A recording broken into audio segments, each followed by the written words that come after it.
उसने इब्ने बुरीदा से उन्होंने याहिया बिन यामर से रिवायत की। उन्होंने कहा कि सबसे पहला शख्स जिसने बसरा में तकदीर से इनकार की बात की माबुद दहीनी था मैं। याहिया और हमीद बिन अब्दुर्रहमान हमेरी हज या उम्रे के इरादे से निकले। हमने आपस में कहा काश रसूलुल्लाह सल्लल्लाहु अलैहि वसल्लम के सहाबा में से किसी के साथ हमारी मुलाकात हो जाए तो हम उनसे तकदीर के बारे में उन आजकल के लोगों की कही हुई बातों के मुतल्लिक दरियाफ्त कर लें। तौफीक इलाह से हमें हजरत अब्दुल्ला बिन उमर बिन खत्ताब रज़ियल्लाहु अन्हुमा मस्जिद में दाखिल होते हुए मिल गए।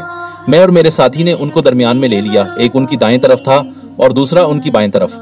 मुझे अंदाजा था कि मेरा साथी गुफ्तगू का मामला मेरे ही स्पुर्द करेगा, चुनाचे मैंने अर्ज की उबैदुल रहमान, ये अब्दुल्ला बिन उमर रज़ियल्लाहु अन्हुमा की कुनियत है। वाक़या ये है कि हमारी तरफ कुछ ऐसे लोग जाहिर हुए हैं जो कुरान मजीद पढ़ते हैं और इल्म हासिल करते हैं, और उनके हालात बयान किए। उन लोगों का ख्याल है कि तकदीर कुछ नहीं, हर काम नए सिरे से हो रहा है।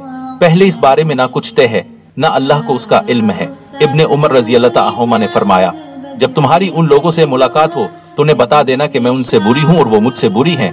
इस जात की कसम जिसके नाम के साथ अब्दुल्ला बिन उमर हलफ उठाता है, अगर उनमें से किसी के पास अहद पहाड़ के बराबर सोना हो और वो उसे खर्च भी कर दे तो अल्लाह ताला उसकी तरफ से उसको कबूल नहीं फरमाएगा, यहाँ तक कि वो तकदीर पर ईमान ले आए।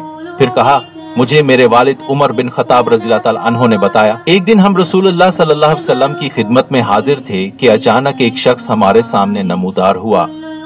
उसके कपड़े इंतहाई सफेद और बाल इंतहाई स्याह थे। उस पर सफर का कोई असर दिखाई देता था, ना हम में जानता था, हत्ता कि वो आकर नबी अकरम सल्लल्लाहु अलैहि वसल्लम के पास बैठ गया और अपने घुटने आपके घुटनों से मिला दिए और अपने हाथ आप सल्लल्लाहु अलैहि वसल्लम की रानों पर रख दिए और कहा, ए मोहम्मद सल्लल्लाहु, मुझे इस्लाम के बारे में बताइए।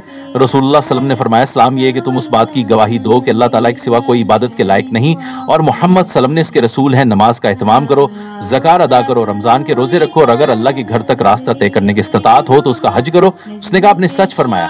हजरत उमर रज़ियल्लाहु ताला अन्हु ने कहा, हमें इस पर ताज्जुब हुआ कि आपसे पूछता है और खुद ही आपकी तस्दीक करता है। उसने कहा, मुझे ईमान के बारे में बताइए।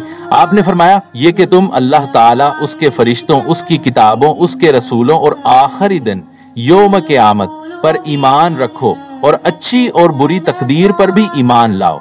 उसने कहा, आपने दुरुस्त फरमाया। फिर उसने कहा, मुझे एहसान के बारे में बताइए।